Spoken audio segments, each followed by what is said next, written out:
Good morning, everybody, and welcome to the Saturday morning edition of the Paranormal Weekend Morning Brew Show.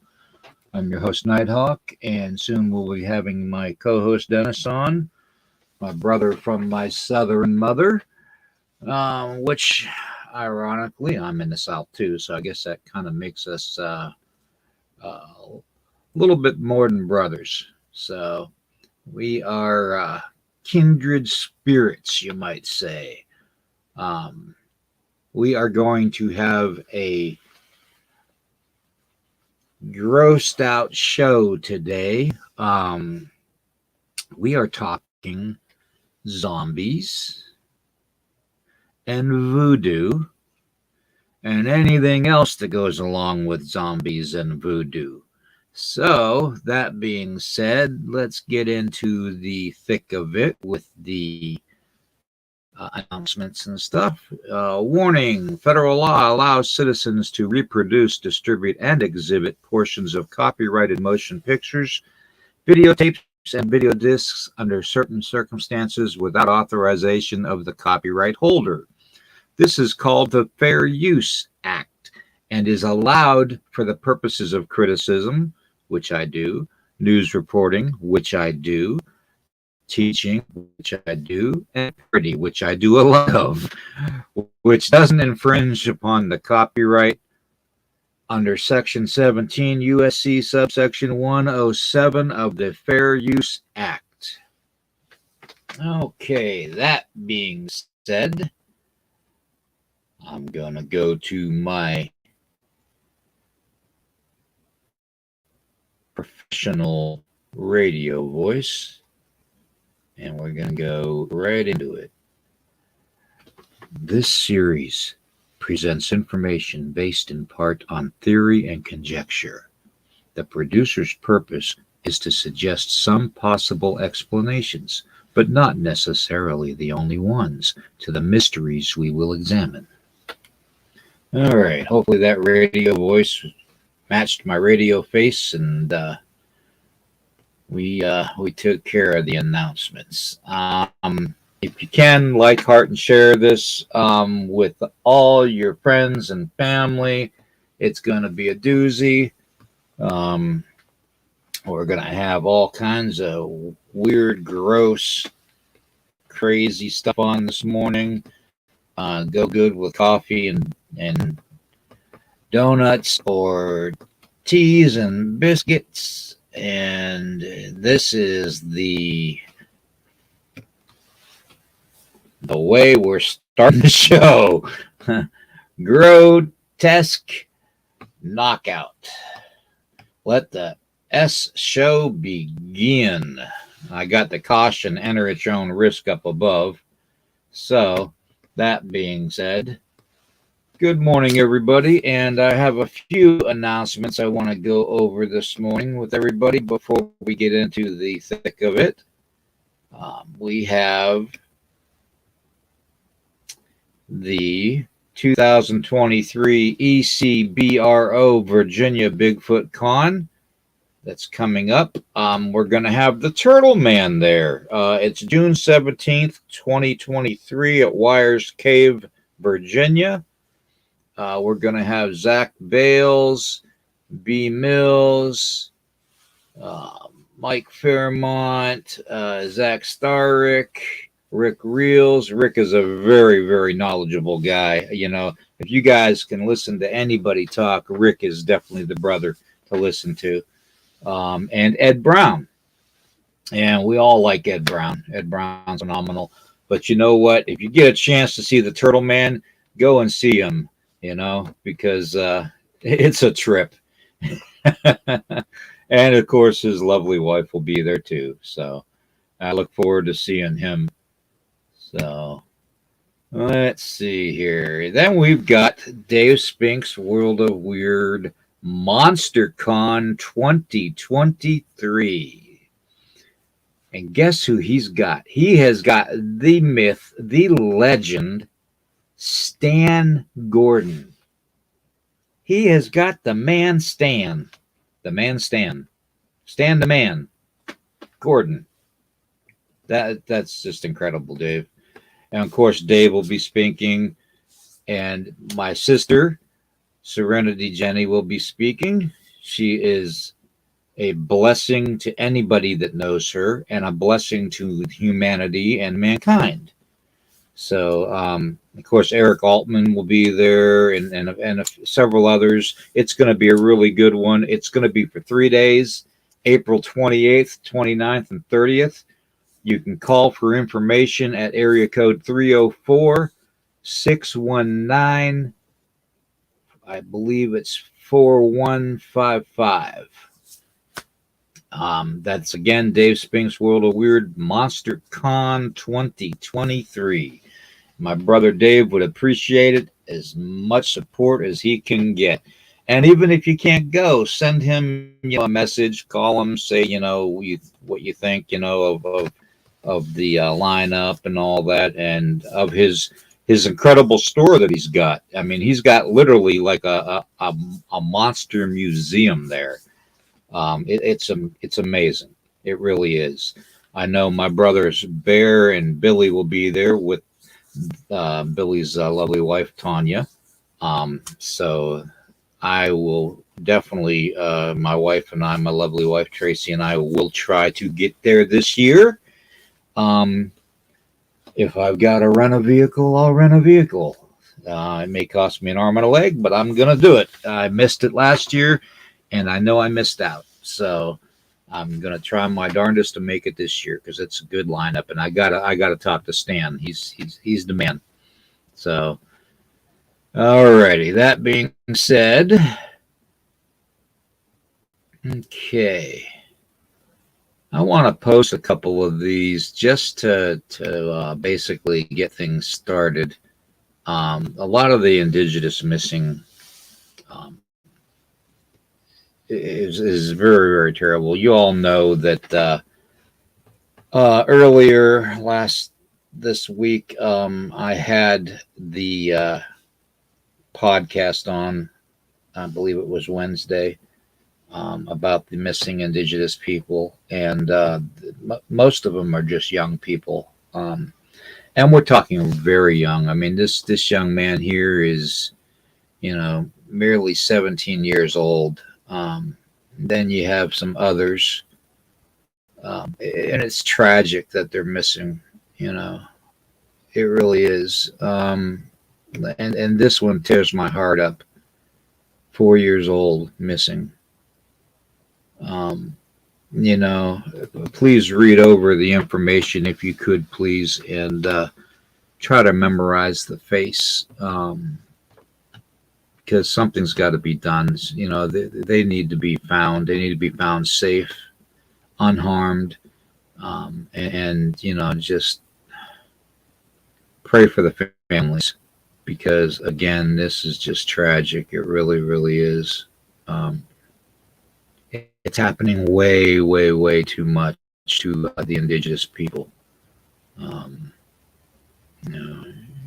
Here's a young lady. I believe she's all of 14 or 15. I mean, they're just beautiful children, and they are that. They're children, and they're somebody's grandchildren. Here's her bio stuff.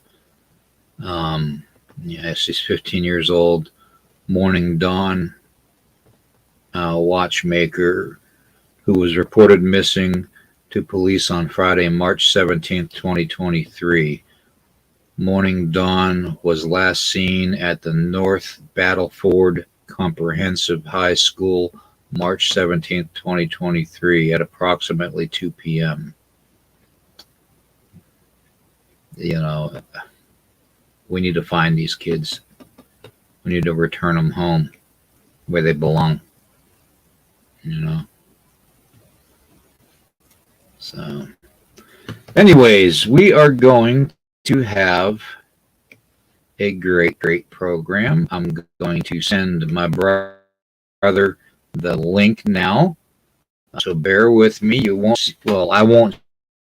see very soon. I got that link.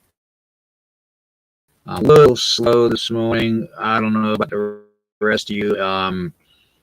pray for the families, the 23 deceased from the Mississippi tornadoes. We need to pray for them. We need to uplift their families, and all the people that were affected by the horrific tornadoes that went through Mississippi and other parts of the country. Um, Tragic, tragic, tragic. And it goes back to what we talked about last night on Into the Red Rabbit Hole. Weather manipulation. Okay. It's a form of population control, and it's a form of controlling the masses. Okay. And we went through that a little bit last night, along with a whole bunch of stuff. We went through a lot of stuff yesterday evening. And we connected the dots all the way from, to the paranormal when we talked about that. But yeah, we're going to get into the thick of it. We're going to start the program. We're going to bring my brother on. Let the shit show begin. We are getting into the zombies and voodoo and all the stuff that nightmares are made of. So, that's too close. That's too close. 3D. Okay. All right. Let's bring Dennis on before I lose it here. Good morning. Morning, brother. How are we doing this morning? I've got my zombie killing letter opener with me. I'm ready for it. Yes, sir. Actually, I kind of feel like a zombie this morning. Actually, I kind of feel like I know what they feel like. We had a very wild night there in the south. We had a lot of tornadoes tore up Mississippi. I was looking at, MK Davis has got some footage on his thing. It was a bad. I think so far the death toll is around 23 people. Yeah, pretty bad. Yeah. And we got that junk heading towards us actually. So yeah. I hope that doesn't hit till we get done here. But anyway, zombies and voodoo. Yep. Voodoo and zombies. You do voodoo, William? Do you do voodoo? No, I do hoodoo. I don't. Okay. Let's make that clear. We're not into voodoo, but we do know a little bit about voodoo. That's the way it goes. But voodoo is is a religion. It is a African religion that has incorporated aspects, especially in America, of the Catholic Church in a lot of it. It's a very strange religion and has a hodgepodge of many different types of religions, and there are many different types of voodoo. Not just one. And you have things like Santeria and some of these other things that go along with voodoo. You have Haitian voodoo, then you have Jamaican voodoo. So you have many different types of voodoo. You even have Southern voodoo, which some people call hoodoo, which has got different aspects to it and practiced mainly around New Orleans and parts of the bayou and stuff like that. So you got a lot of different voodoo out there.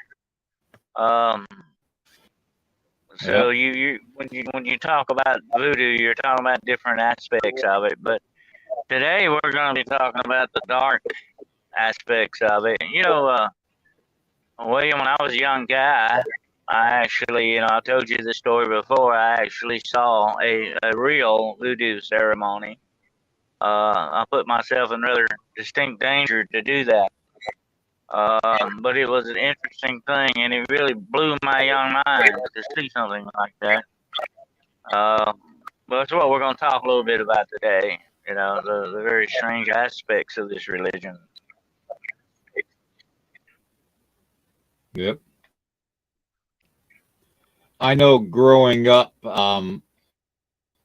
some aspects to Native American ceremony that kind of reminded me a lot about the voodoo ceremony, especially like you said last night during our closing conversation, not to bring the voodoo doll with me with the needles, But believe it or not, my my parent that was the Black Witch, the Native American Black Witch, um, used to make dough voodoo dolls and you know use their hair, a piece, a lock of their hair and stuff on the doll, and do things to people that way. So it doesn't necessarily have to be a cloth made doll. It could be anything really. It could be Well, sticks and actually, twigs. the original American native type voodoo dolls you're talking about were really clay, made out of clay. The Mm-hmm. original one. Of course, you use either fingernail clippings or hair or even clothing of the person you wanted Yep. to do this with. You do? Are you? I know you are familiar with the word kachina. Oh yeah. You know a Yeah. kachina doll. A kachina doll is a voodoo doll in a way. It's supposed to hold the Yep. spirit. I have a kachina doll in my collection over here that has the wolf spirit. So you Mm-hmm. know a lot about that. I think that was mainly with the Hopi Indians and the Navajo did a lot of the kachina dolls. Yep. But And the that is a Zuni. form. And the Zuni. Yep. Hmm. So dolls have represented people for thousands of years in many different cultures. That was sort of a facsimile of ourselves. And you think about all the different stories about Annabelle and all the haunted dolls that you hear about. Edward was one of them. Was very bad. It's a really bad, spooky looking doll. Edward was. Um, and you can almost see that, like that island of dolls. And I think in Mexico, you can just see there's an island of them down there. You're talking about really one Yep. creepy looking place. But dolls represent us, and that's what can make them either good or bad, and most of the time kind of bad. One of the most, since we were talking about, we were, return you mentioned, the buzz and return you mentioned last night. Uh-oh, uh-oh, uh-oh. I should have not done that. Anyway, um, when you see dolls, you're kind of looking at personification of yourself or someone else. It can be downright spooky if you think that a spirit could inhabit something like that. Especially, that's bad. That's not a good thing. And we were talking about the other night about the different Twilight Zones. A very famous Twilight Zone episode of Talking Tina. Remember that? I'm talking Tina. I'm gonna kill you. Uh, you have a doll possessed by a spirit. That's a bad, bad situation. Yep. I West used to West seeing Coast the dog man. advertisements. Yeah. I used to hate seeing the advertisements, Dennis, for the one that peed a lot. Penelope pees a lot. Doll. Yeah, please. I remember that. And Walking Susan was one. I think the girl was supposed to be when I was young. You could actually hold her hand and she would walk with you, but it was balanced so that it would move. It was pretty neat how it went.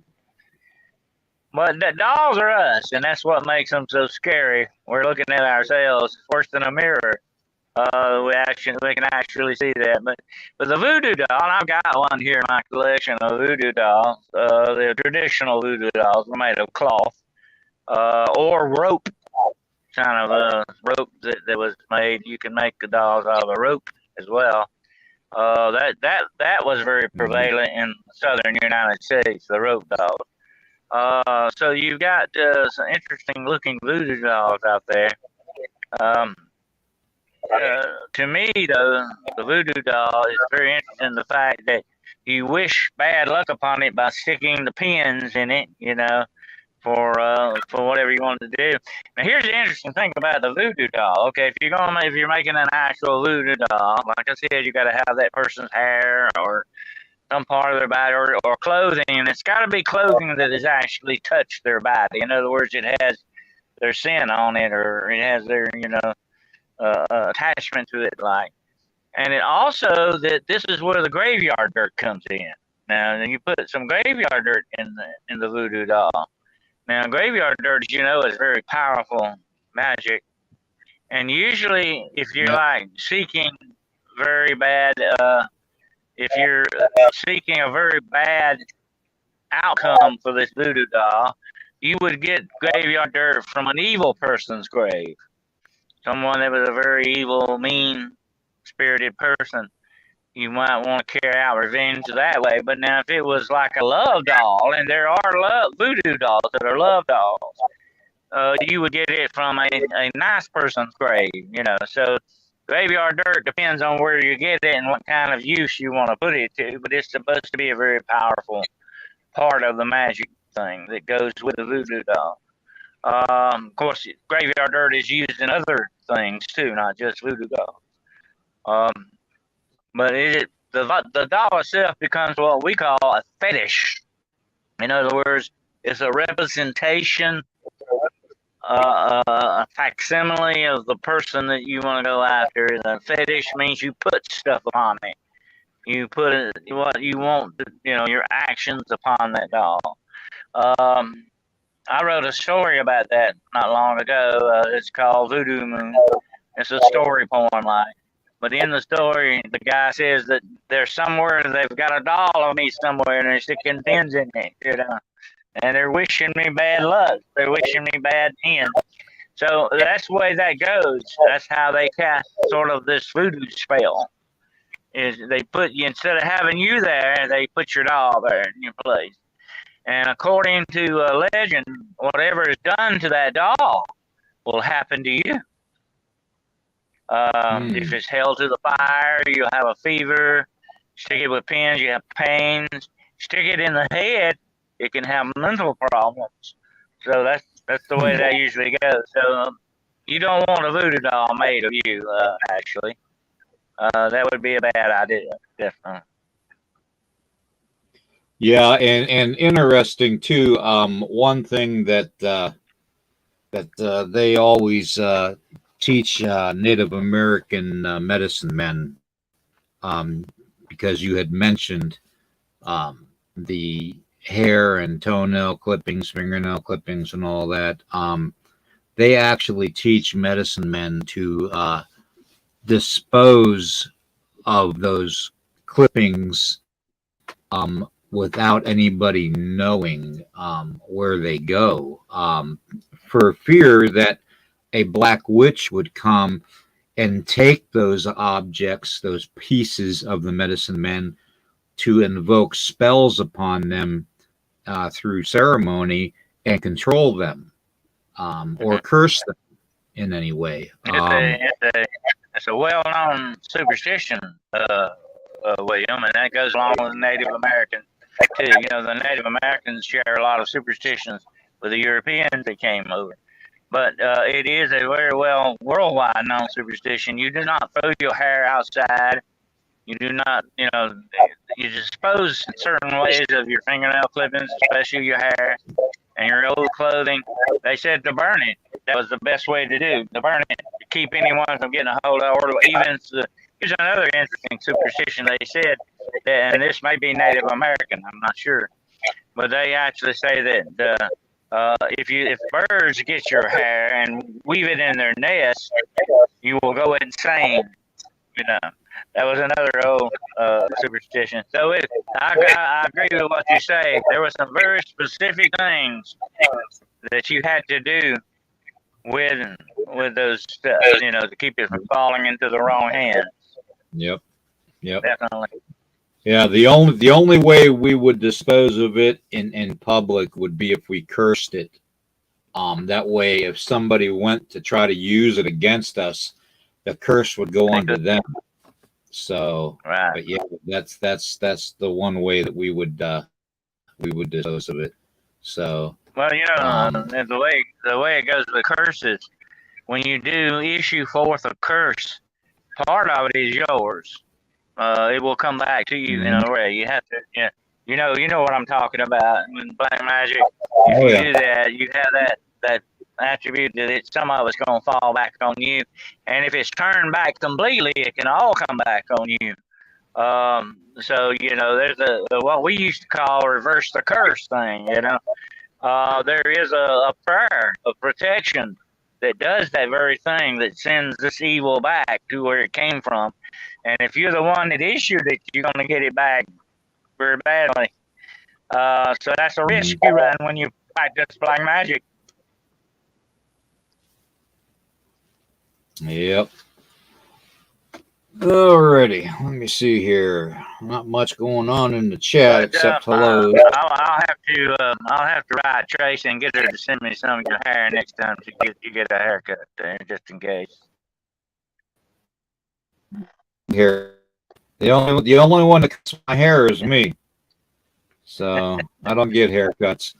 I had a barber. I had a Sonic barber friend here, locally that just recently here within the last he retired. But for the longest time, he was waiting for me to come in for a haircut, and kept on teasing me about it, and you know, never went for a haircut. So that's the way I am. That's all Ral. Well, it is, and here's something interesting to think about, William. And I would tell you never to cut your hair, because it is another well-known superstition is that a man's strength is in his hair. Native Americans believe that. Even the Hebrews believe that. Remember Samson?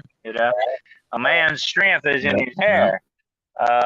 And so if you have health problems, it'd be a good idea not to cut your hair. Yeah, and not only that too, especially with Native Americans and with any indigenous culture, we feel that our hair is the last thing we have to hold sacred, really, because they've everything else. So our hair is basically our last holdout of hope, and that's why we don't cut it. So, but yeah. Yeah, it's really been. Let's see here. Yeah, it's you, Stephen. Yeah, go for it. You better make sure you burn that stuff now. Anyway, I was just thinking about an ancient description of the Spartans. The Spartans were some real He-Man kind of guys in Greece. And then they used to say that they would work out, and they were always working out, training, and when they weren't training, they were combing their hair. So they did. They had a thing about their hair, But I think it goes back in a lot of different places in the world. The hair is you. You are your hair. That's just the way that goes. Thank you, Tracy. I've got my cup coming. I got my cup coming. I'll be showing it off when I get it. Anyway, hair is a very interesting thing, and they used to say people that would die, they don't do this anymore, but they used to, the Victorian era, they would save locks of deceased people's hair and keep them as keepsakes and mementos. That's where that word memento comes from. Memento mori. That would be memento of the dead. So hair is an interesting thing, and it would play a big part in voodoo, definitely. So we're gonna talk about zombies a little bit too. Now, zombies, and I gotta clarify this, okay? People instantly think about the Hollywood ghouls that eat people, and that's not what we're talking about here today. We're talking about the real zombies. That's the Hollywood zombie there. Of course, if you've been a zombie for quite a while, you would probably look like that. You would probably get to looking a little bit like that. But the real zombies, and there are real zombies. I'll say this right now as a statement of fact, that in this world there exist real, true zombies. But the real zombies are not walking dead. They're supposed to be dead, but they're not really dead. They are people that are under the influence of drugs, that they raise them up from the so-called quasi-dead type situation. And here's what the voodoo priest will do. He'll sneak a poison into these people, whether it's in their food or drink or whatever. And this poison, which is made, some of it is made. There are other ingredients I won't get into, but the puffer fish is one of the ingredients for this. But they will give them this poison, and these people will fall ill or sick, and they look like they die. Their heart stops, their respiration is gone. They will bury these people, but they're not really dead. They're in a comatose state. They're in a lethargic state that looks like death. And after you've been buried for a couple of days, and they'll come back and dig you up. These priests will. They'll dig you back up, take you out, bring you back too.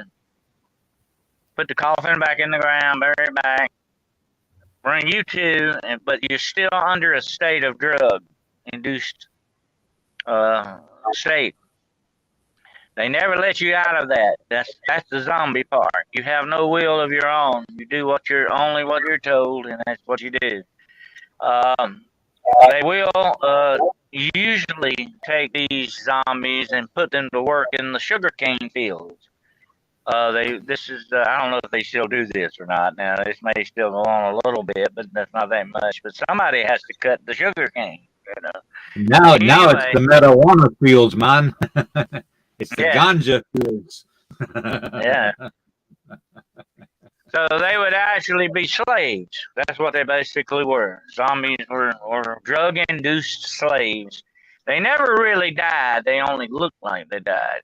But here's the bad part about it. And this has actually happened like several years later. The sister of this dead man that they dug up sees him in a town far away, and her brother's alive. She buried him 3 years before. And here he is alive. It scared her to death. That would scare anybody, I think. That would disturb you greatly to see someone that you buried walking around. And he didn't know her. He was in that stupor, that state. Yeah, there's plenty of them in Washington, D.C. We have more than our share there, definitely. There's about every local government too, by the way, there in Midwest. They're about everywhere. Anyway, she brought him to, and finally got him back to his cell. And he told her what happened. She found out about it. And the Bokar is the voodoo priest. The Bokar was the one that actually they went after to find him and never could. They're sneaky guys. But anyway, that's the situation you run into. They are the walking dead, but they look like they're just dead. They don't look like that picture you had a few minutes ago because they don't decay. They're living people. But like I say, they're drug-induced. This is a drug-induced state that they're in. So they only do what they're told.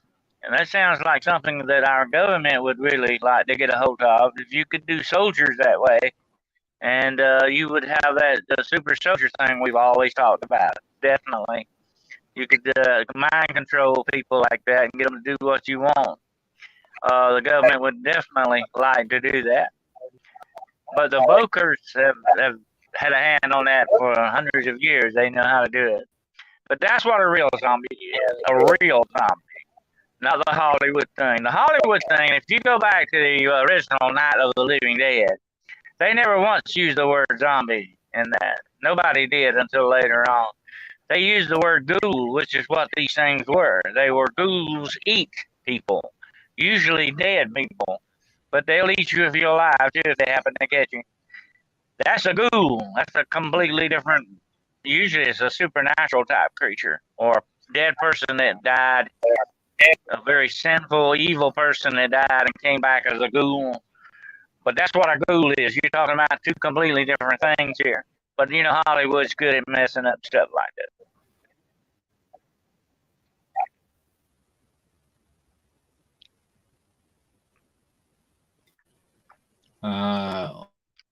Hey, but if you run into a werewolf. If you run into a zombie, you're not going to say, "Let me see your zombie card there and tell me your zombie." You're going to basically see the same traits of this drug-induced type coma It's called a walking coma, actually, is what it really is. And it can walk around and function. And here's the interesting thing about this, okay? Hold on, I'm going to tell you this. They will feed these zombies. They have to feed them because they're living people. But they will not give them any salt at all. No salt at all in their diet. And here's the story about that. They say the salt antidote to this drug. It will take the drug off of you if you intake salt. And the way, of course, to lay a zombie, if you a real zombie, it's supposedly you will pour salt in their mouth and sew their lips together, so the salt won't come out. And that's supposed to take the zombie curse off of them and bring them back to normal, so to speak. But they'll be dead then when they come back or whatever. But anyway, the whole thing is that salt. Salt, of course, is a very cleansing thing, and that makes it very interesting. But salt is supposed to be the antidote, part of the antidote to this drug-induced state. So if you run up on a zombie, you got to try to get them to eat salt, okay? But also, another part of the ceremony is you have to hang them and then light candles under them. And there's a certain ceremony that you do to get them out of this. So it's all magical stuff, this voodoo stuff. But that's one way to lay. Well, that's called laying a zombie. You put them down, put down a zombie that way. Yeah. Now we used to use ground bone dust and stuff with a lot of our stuff, and we would blow it into the face of the individual we were wanting to control.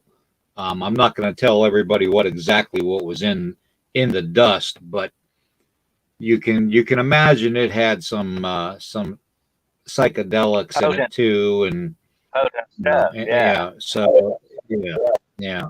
So I mean, but it was used to basically control the person for a period of time, and then we would release them. But yeah, it's it's the same with most every culture around the world too when it comes to the voodoo type of ritual and ceremony. But it's all called different things around the world. So even the Aboriginals in Australia, when they do ceremony, it's a very sacred, powerful ceremony every time they do ceremony. And it's that same way with every indigenous culture around the world. In South America, they mix the drink that you drink, which is a psychedelic from a plant. And people actually travel down there to partake of it on a on a basis to speak to the creator gods, apparently. The medicine men. Medicine men have had the medicine man has had a long history with drugs like this, naturally occurring drugs. Like I mentioned, the puffer fish, the stuff that, drugs like that. And drug use goes hand in hand with a lot of religious ceremonies and the way it's used. Now, I guess that's been that way since prehistoric times, probably. They say they have actually found traces of cannabis on the ancient altars of the Hebrews. So all this stuff goes way, way back, with religion or the practice of the medicine in those days, the medicine men, the witch doctors, whatever name you want to give them. They used this stuff and knew how to do it. And, some of this drug was a medicine that actually helped you in some ways. That might help you with diseases and stuff. Like, we all know where aspirin comes from. The ancient Egyptians found out that the willow bark had certain properties, and that's where aspirin comes from. So they were the only guys back in those days that had answers to some of this stuff. Exactly. That they needed to do. Yeah. Yeah, and to correct one myth out there right now, while I have everybody on this morning. Spread the word. Peyote was never smoked. Okay. Peyote is not pot. Okay. It's not marijuana. Okay. It's not. Peyote is the root of a cactus that grows in South America. And I'm not going to tell you which one that we used to slice up in little button shavings, make into a broth, and we would drink that broth during ceremony. And it would, cause us to hallucinate or commune with our creator and other spirits. But it was never meant to be smoked. Peyote, and that's the thing. Everybody that I see, comments all the time. Oh, you had peyote in your pipe, back in the day. Peyote is not marijuana. Okay, we need to make that very clear. You don't smoke peyote. Okay, and I'm gonna leave it at that. So,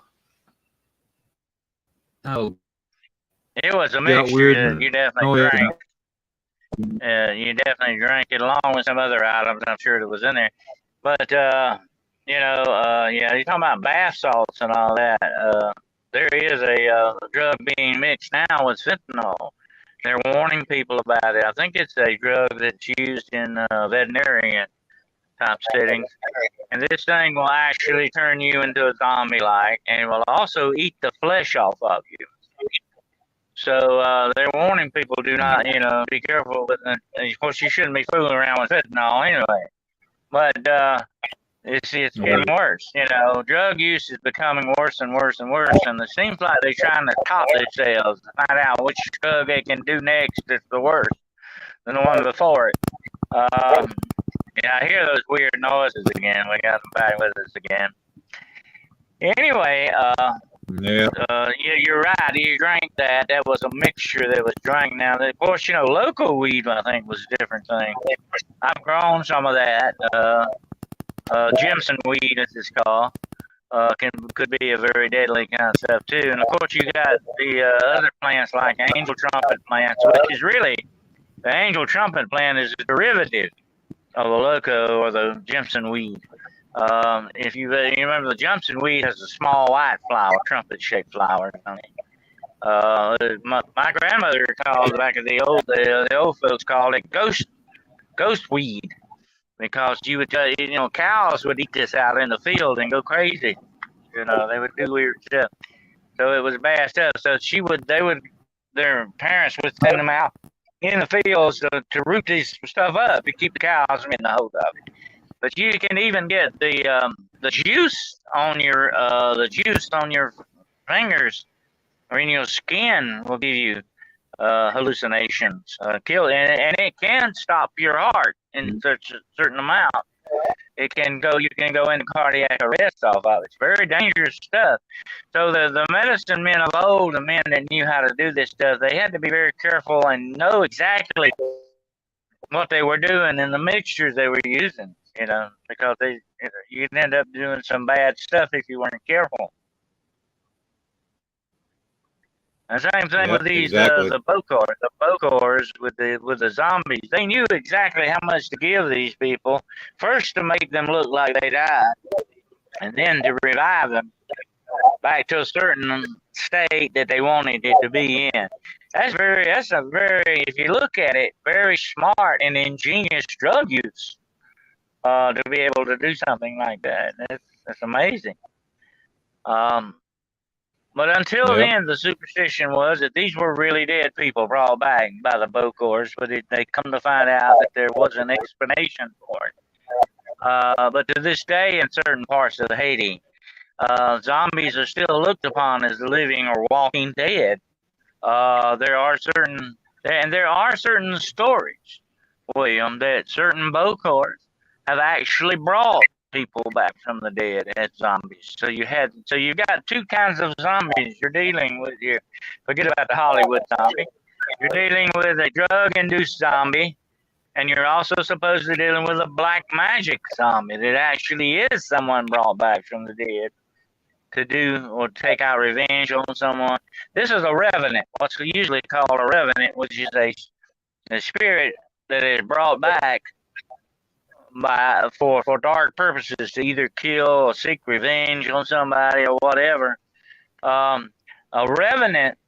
The interesting thing about a revenant is that when you're talking about revenants, you're talking about two types of revenants. You're either talking about a spiritual entity or you're talking about a demonic reanimated dead person. That's basically what you're talking about. And when you talk about the demonic reanimated dead, you also got to throw in vampires with that. That's where that goes too. So what you're dealing with is demonic in one way and then spiritual in another way. It's very strange. So you have to know what it is you're talking about, and zombies must figure into that as well.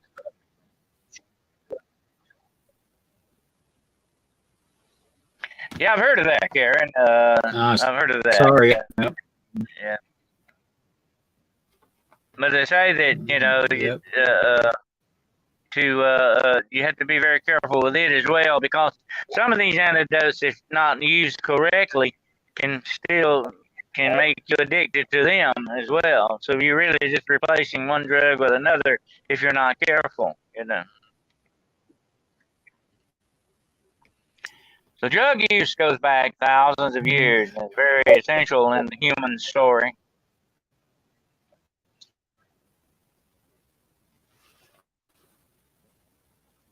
Okay. I got a question for everybody out there. When you hear the crackling noise, can you let us know? Because I'm trying to pinpoint it while Dennis is talking, and I can't pinpoint it. I'm trying to see if it's interfering.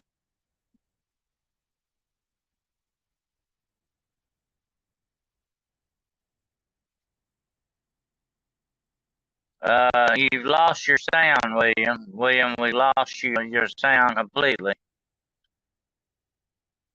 No sound. Can't hear you. Your sound went completely off.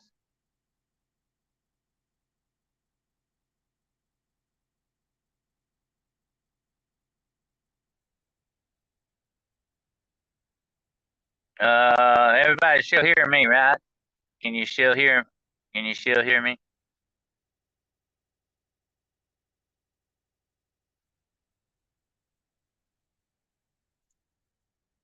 Everything is real quiet right now.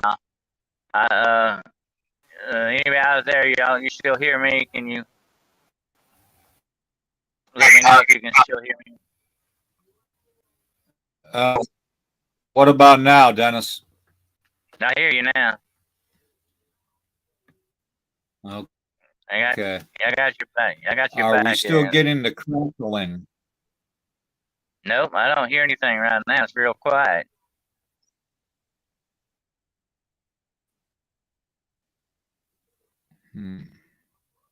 Very quiet right now. Interesting. Okay. I hear you perfectly fine. All right. Thank you, Ammo Dad. Yeah. Okay.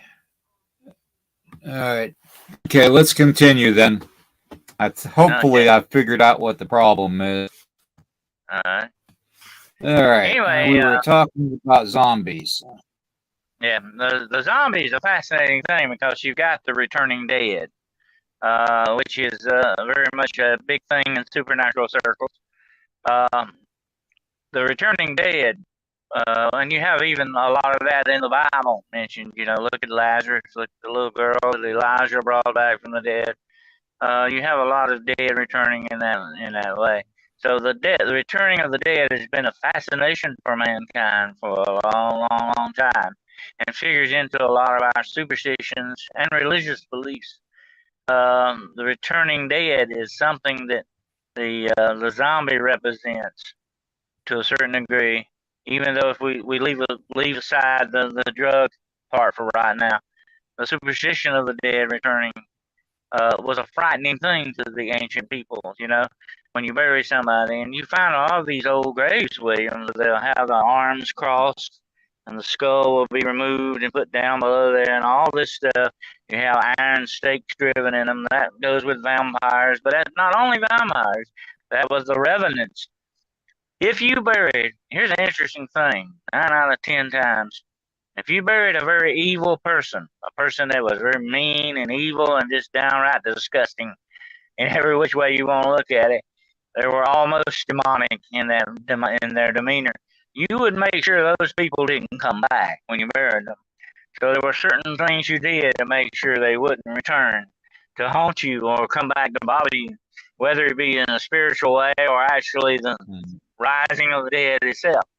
So that's prevalent in a lot of cultures. Even the Native Americans talk about it. Everybody talks about the returning. I call it the returning dead because it figures in a lot of the superstitions, stories, cultures worldwide. Hey, Yeah. Katie. Good morning, Katie. Yeah, there was that famous case. I know you briefly touched on it. In Haiti, where the woman found her brother, like where he was supposedly buried, and he recalled basically waking up, like you said, in the sugarcane fields, working for a farmer, and he was basically released from work, working there in the sugarcane fields, and he was basically wandering a market in Haiti, and his sister. That's when his sister found him, and they were reunited. Something like 10 years later, and to me, that's incredible to have that happen. And if you think about it, you could even possibly coordinate and pinpoint the missing 411 people possibly being abducted that way with that kind of a drug-induced state. Well, the It would interesting thing certainly about make them more fun.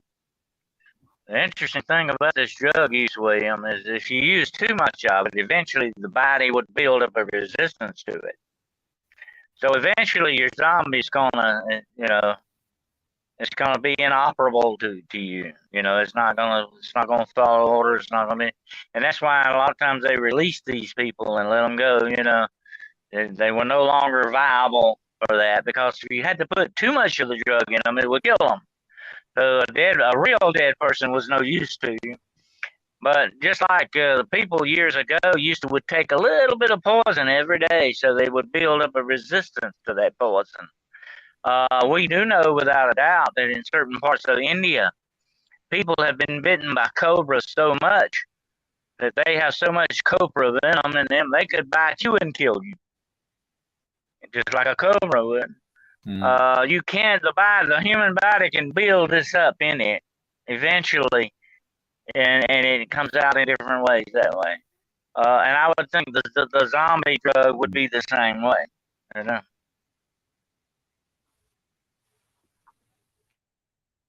Okay. Basically, consensus or cracklings coming from your end, Dennis. That's possible.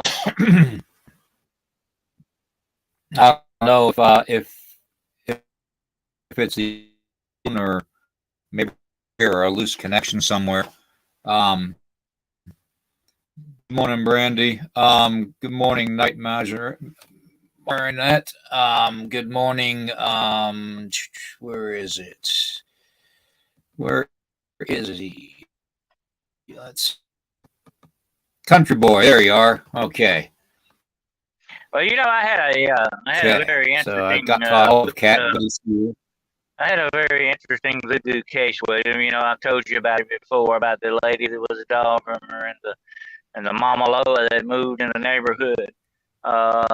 I did look for a voodoo fetish, the Grizz, as they call it, that might have been there, and I think it probably was, but I can never find it. The things are so cleverly hidden. But she gave that woman a little bottle of black liquid, uh, which is what started the whole thing, you know. When you talk about voodoo, you're not just talking about drugs. You're talking about actual black magic. To a certain extent, you're talking about demonic powers and demonic forces and evil that goes along with that. So I think it's very viable to this day that voodoo has its real basic roots in black magic and the practice of black magic. Yep. So the Grizz was actually usually if they put a curse on you, the Grizz was actually a small dagger thrust into your door, and the Grizz would be like a little voodoo bag hanging from it, with certain ingredients. I won't get into what those ingredients are, but that was a curse. That's basically what it is. You know? Yeah. That's probably why they went with metal doors now on houses. I wouldn't doubt it. But voodoo is a very, very interesting religion. Like I said earlier, it has incorporated parts of the Catholic Church into it, you know. And they have even found, now listen to this, they have found religious medallions in slave quarters in the South, and we're talking about archaeologists find these things, where they had taken these coins and what might be a picture of the Virgin Mary on it. They would take and etch it into a skull or some kind of a voodoo symbol. So there was interesting things that they would do with it because that was their religion. That was what, you know. And there was one reason why the slaves liked to practice it so much. It was another thing they kind of got away with that the overseers and all that never paid any attention to, and it gave them a little sort of a feeling of freedom in the bonds of slavery, you know, and that's understandable that they would do that, and that's what your religion is. You know, your religion, whatever it may be, is supposed to give you comfort and supposed to give you that freedom and a good feeling, you know. And even voodoo would accomplish that for certain people. But now another aspect of the voodoo we got to think about the Grizz are the voodoo traps that people leave in cemeteries. The cemeteries play a big part of voodoo practice. And the voodoo traps that they leave there basically are what some people used to call demon traps and all that. They're actually objects put and they may be different types of objects that are left in cemeteries with a curse on them. That's some bad mojo on them. And the whole thing would be if you picked this up and took it home with you, like if it was a coin or whatever it was, you would actually bring that curse back home with you, which you didn't want to do. And I've often told that to people: be very careful what you bring in your house or bring into your life. Also, do not take anything from the cemetery. Whatever it is, it's best to leave it there because you never know what you might be handling. But the cemetery plays a big part, and like I said, the returning dead and all that, it plays a big part in the voodoo. And of course, one of the voodoo lords was Baron Samedi, or Saraday, they call him Baron Saraday. He was the lord of the graveyards, and he looks like a skeleton, you know, with a black top hat, and he smokes a cigar. Mm-hmm. He is one of the central figures of voodoo, Baron Samedi, or Baron Saraday. The reason they call him Saraday because he was sort of a party god too. He kind of liked to have parties in the cemetery. And of course, the perfect night for Saturday night for parties. Yeah. There is a lot to be said about the voodoo religion, and the I don't even know should you call it sorcery behind it. or do you call it what it is, black magic? Because you want to be very careful where you tread when you talk about certain subjects, especially voodoo. Um, Oh yeah, oh yeah, yeah. so, what would we call? I mean, would we call it black magic, or would we call it just, sorcery, or what do we actually call what they can do?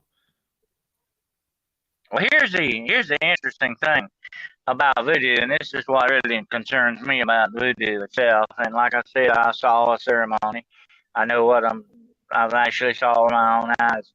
What these people are doing during voodoo ceremonies and prayers that they are actually inviting these spirits into them to inhabit them. This is like a demonic possession, only in reverse. They're wanting this. They're not trying to fight it. They're actually wanting this. This is called being ridden by the spirits. The spirits, that, in other words, they attach to you and make you do different Right. things that supposedly give you a different spiritual outlooks and all this and knowledge and all this different things. This is a part of the black magic of voodoo, and it is a direct demonic connection to these forces, these dark Yep. powers. It's not good. You're not going to get a good outcome out of anything like that. I don't care what you say. You're going to have some bad vibes come up from that. And I actually seen this. I've seen these people be inhabited by these things that they would dance till they fell out. They would move and jerk. And I'm not talking about dancing in any kind of symmetrical way like a ballet. I'm talking about just frenzied animal-like movements that were just completely. It's sort of like a religious ecstasy, only it's worse because these things are just coming in and using you uh, to that extent. They debase you to below an animal kind of a state. You know, that's not good. But that is part of the ceremony. I mean, you can't ignore that. That's a major part of it. Actually, inviting spirits to inhabit you. These are not good spirits. Yeah. Yeah. I'd be interested to find out what people in the New Orleans area um, basically think about the voodoo practices, because I know it's very, very big down there in that area of the U.S. and other parts of the South too, parts of Mississippi and Alabama, and even There's Arkansas. Um, there's two parts to that though, William. We got to look at one part is tourism. That's a lot of fake stuff, made up stuff. You got your tourism, and then you've got the real stuff. You know, and the tourists don't mhm, see the real stuff, the real voodoo that's practiced among people, just regular people. You got the tourism thing where they sell the dolls and they sell all this junk, and the necklaces and all this bunch of junk. That's tourism, just like you find in any state. You go to Virginia, they've got a tourism thing. You can buy certain things that say in a T-shirt. I went to Virginia, or South Carolina, wherever it is you're at. You can buy these souvenirs, and and that's a big thing of tourism, especially in Louisiana, especially around New Orleans, is the voodoo sale, yeah. Marie Laveau and all this stuff, But then you've got the real stuff that's practiced day in and day out by certain of these people. That's what you got to look at if you want to look at the real stuff. Okay, so what's the difference between voodoo and Santeria? Well, the fake voodoo is sort of the ceremonies they put on. You don't actually see the real voodoo ceremonies that are done. Those are done in secret, in privacy.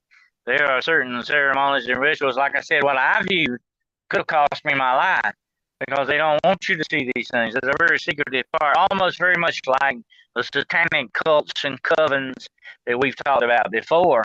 I've seen that in action too. I'll have to tell you that story one day. Anyway, They're very much like that. They guard their secrets well. So you're not going to see the real voodoo. You're not going to be invited to see that. Okay. But when the voodoo you're seeing is the tourism, it's just the made up ceremonies, the dolls, and all this stuff. And a lot of it is more post Hollywood production type stuff. I mean, it's something you would normally see in a Hollywood movie kind of thing.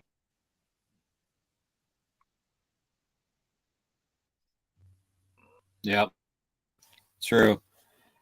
I think there must be getting a little worse down there in South Carolina because of the storms. Because now your videos actually start in and out a little bit. But let me see here. Chat, we're talking about berserkers and stuff in the chat. We're supposed to have some storms coming in pretty soon here. It's been raining all morning. Yeah. So cold front coming through kind of thing. These spring storms can be very deadly. They can be very dangerous.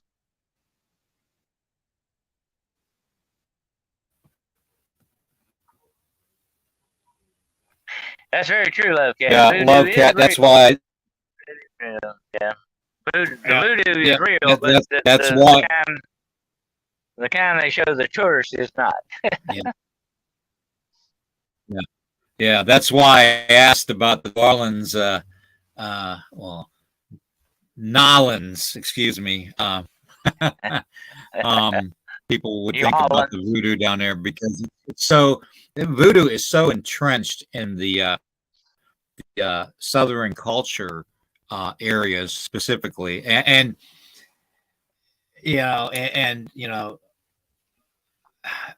the connection.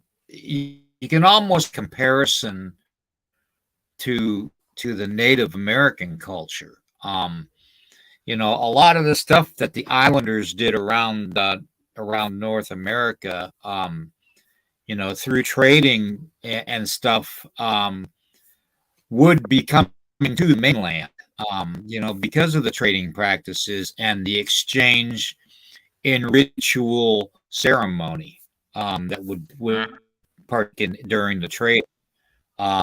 So it's not that far fetched to think that maybe have a kindred connection. Well, what I find interesting, William, from an anthropological point of view, is the very similarities that the Native Americans have, like you said, with the voodoo, and also with the Native Islanders of the Pacific. It's almost as if there's a connection, and like we've always said, everything is connected. And I have to wonder if at some time in history, the Native Islanders, like in Hawaii, I'm talking about the original inhabitants of Hawaii and the Pacific Islands, actually made contact with the Native Americans at one time or another. And we do know that they probably had contact with the Eskimo type people in the north. And all the way into South America, all of this is connected. Like you say, you connect the dots. I think it's a very substantial connection, although major anthropology doesn't recognize that. There's just too many similarities, right? Not to overlook that. Yeah. Exactly. It's like you just said. You and I are we're trying to connect the dots. We constantly try to think outside the box. Like we discussed last night, and I don't want anything to happen to the audio, but as we discussed last night, connect all the weather manipulation, the pollutions in the ocean, and the pollutions in the air, and all that, and the volcanic activity, earthquakes, how it's all connected to the paranormal, with the UFOs going inside the volcanoes, with UFOs being seen around earthquakes, with spirit activity ramping up during volatile storms. It's all connected. It's what we do to ourselves. And look at the volcano worship in Hawaii and the Pacific Islands and places like that. Look at the connection there. Which is something that Shane could enlighten us upon too. I mean, Shane, have you thrown any virgins into the volcano lately? We want to know if you've thrown any virgins into the volcano lately, Shane. Come on, Coda.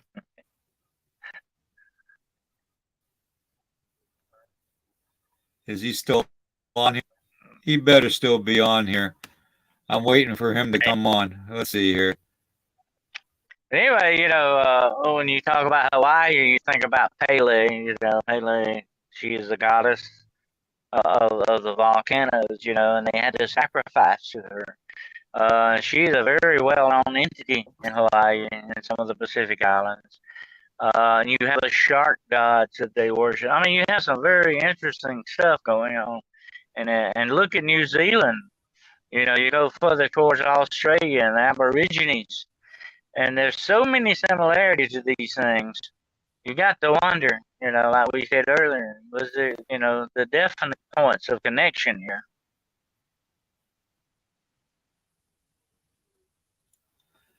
You can use the Faraday material and the information, download the CD, DVD. It's all going to. Well, not only do you pull money out of banks to dark woods, but you also want to invest in gold and silver and any other semi-precious metals. Or even gemstones. Even gemstones would be good too. Certain gemstones. But look, let me say this right quick about what Dark Woods is saying there. We have so much built up in digital things that can crash down in one day's time. It could all be wiped out. We're talking digital stuff here. It's nothing like you talk about precious metals. They last forever. They're always going to be considered a form of currency, no matter what. But the digital, I don't trust it. It can crash and be gone in one day. And most of the stuff in banks is paper, not money. And it's bonds and stocks. Yeah. All of this can go quickly, my friend. Yeah. Yeah, you're right. You're right. And currency does change over periods of time. So, the first thing to remember is not to freak out about it, okay?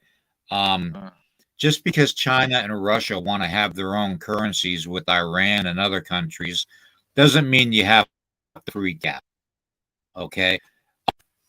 If anything, if they try to push the currency on you, invest in, like we said, do the silver. Silver's the cheapest thing to buy. Buy silver. Stockpile silver jewelry, gold jewelry, gold coins, silver coins, gemstones. I have some gemstones too. I have all kinds of gemstones actually from being Native American and using them in my jewelry making. There's all kinds of things to invest in. If you can't invest in that, then think about it. The world may go back to a barter system, okay? And not to get off subject, but I'm going to get off subject a little bit, okay? If you can find something that full well people would barter for, tobacco is another one.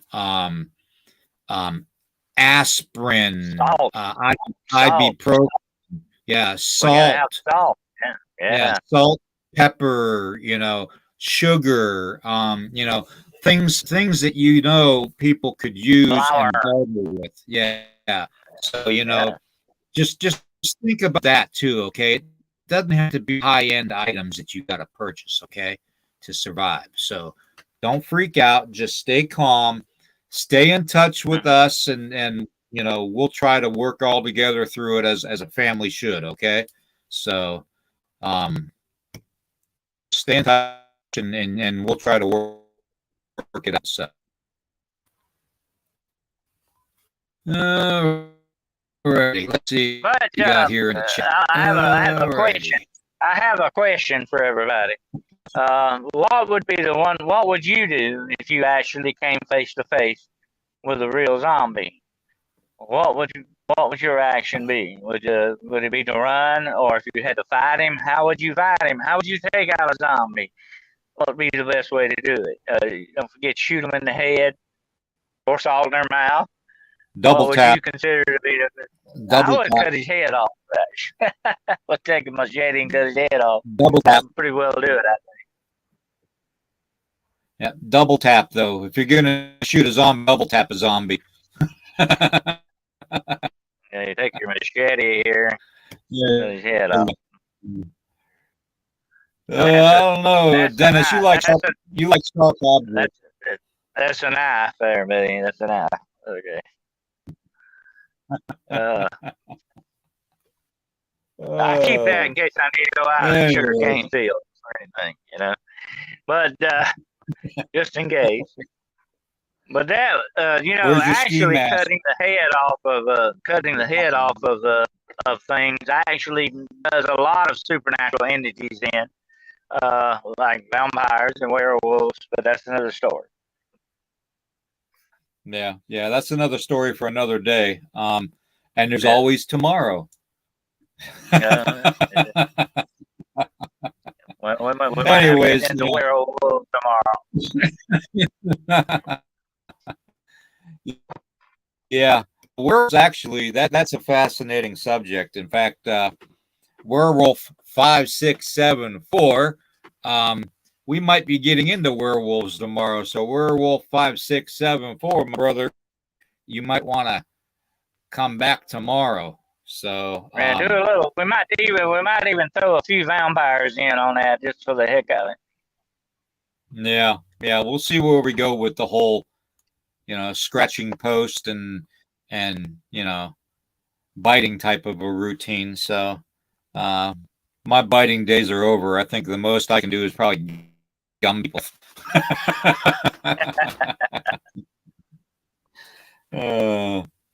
But anyways, there's so much to be said with these Saturday and Sunday morning conversations, and I think the best part about it is basically pulling up a chair and having a cup of coffee with a bunch of friends, and that's exactly.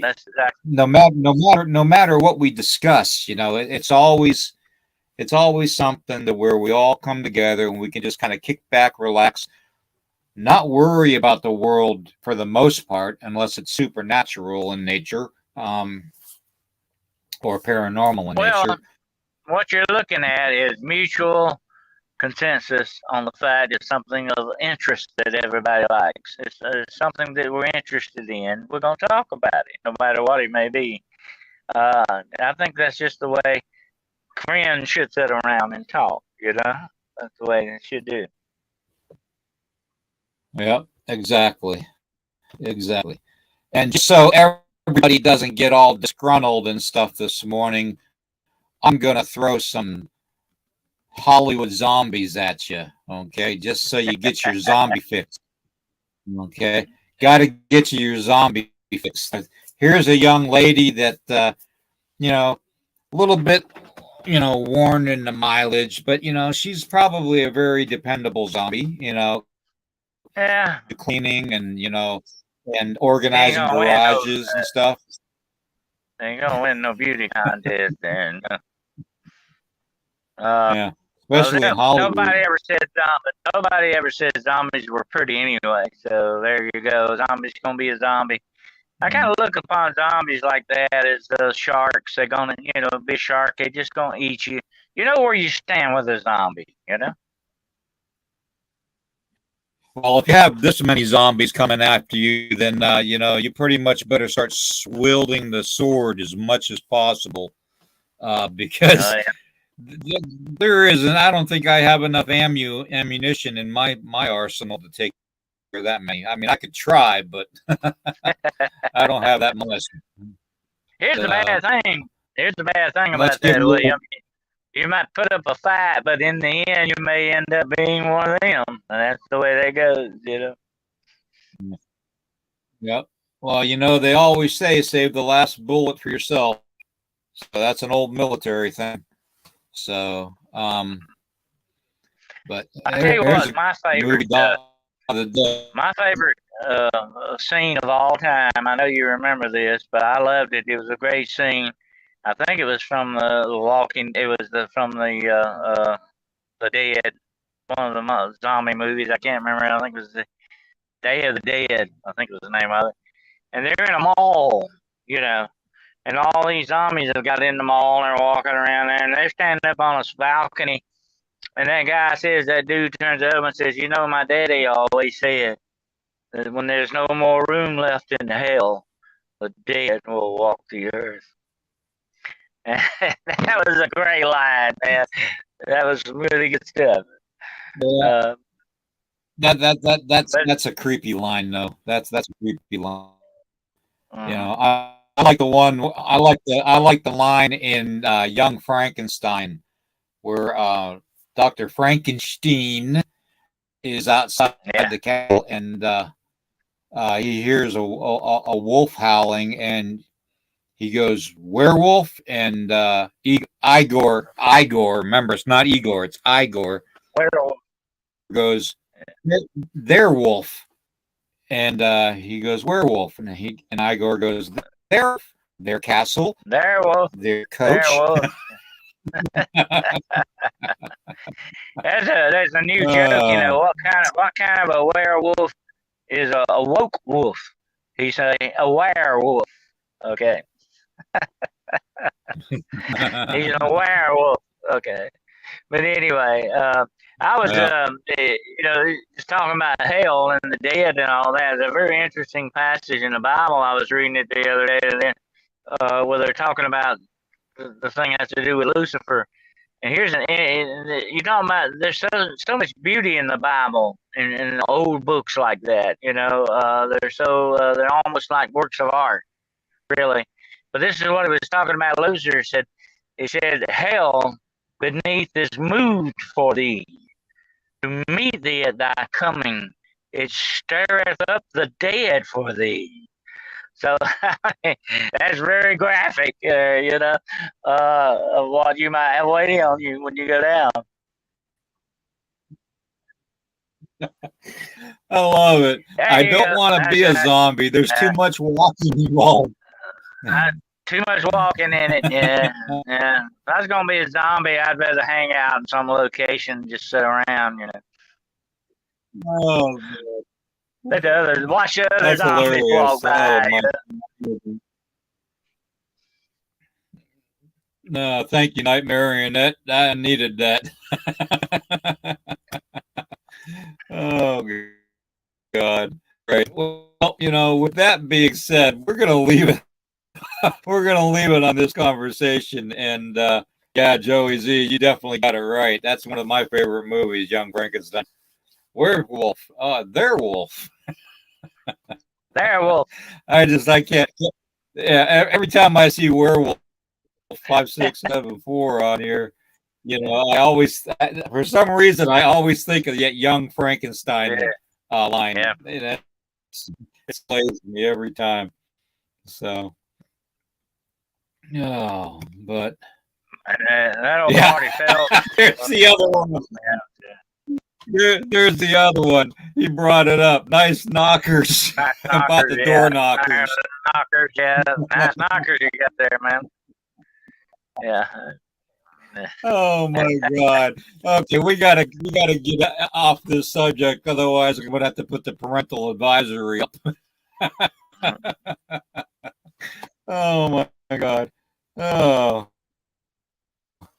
Well, tomorrow morning we're going to be talking werewolves and then probably vampires and a few other things. So, we're gonna leave it at that. I want everybody to have a great day. Okay, if y'all need anything, you can get a hold of me at lakotaman333@gmail.com. You can get a hold of Dennis at ghostwolfdc@gmail.com. Go check out Amazon for Dennis's books. Just type in on the search Dennis Carroll author, and it'll pull up all of his books. We have, Tracy and I have a couple of them, and they are very, very, very good books. I highly endorse them. Thank you. But they just if you can, like, heart, and share this out. It's just a bunch of family and friends getting together, having coffee, and talking Oh about yeah, the by the weird stuff. way, tomorrow night it's Sunday night, 9 o'clock is my show. Demonology Today. Don't miss it. We're gonna have a really good one next time. It's the demonic plan. I'm gonna unveil the demonic plan for all of us on Demonology Today. That's tomorrow night, Eastern Daylight Time, 9 o'clock p.m. Look it up on YouTube. Yeah, I watched it last time, and admit it was interesting. It was very, very interesting. They some of the subject matter you all cover is very, very interesting to me, and I think it would be interesting to others too. Um, so yes, if you can pick it up tomorrow night, tomorrow morning we will see you all at 10 a.m. Werewolves and possibly vampires will be the discussion. Okay. And we'll see you all then. Have a great day. Like I said, you can check out Dennis's books at Amazon.com. If you can, like, heart, and share this, subscribe to the YouTube channel. The more subscribers we have, the better it's going to be for us. Weirdo Warrior family, you rock. And you all know you rock. You do. You know that. You're all, cool. So, people are going to want to hang out with you because you're weirdo warriors. So, don't neglect the magnetism. Okay, you guys will be fine. Don't worry about what's going on in the world. Okay, we will get through it. Okay, there's no reason to worry. All right, we will get through it. Everything will be fine. Unless you watched our program last night and heard me talk about the super volcano, then you might have a little bit of a worry. Okay. So other than that, I wouldn't really worry. So I'll see you all in the morning. Dennis will see you all in the morning. All right. Everybody have a great Saturday. All right. Take care. Stay dry if it's raining, and watch out for the storms.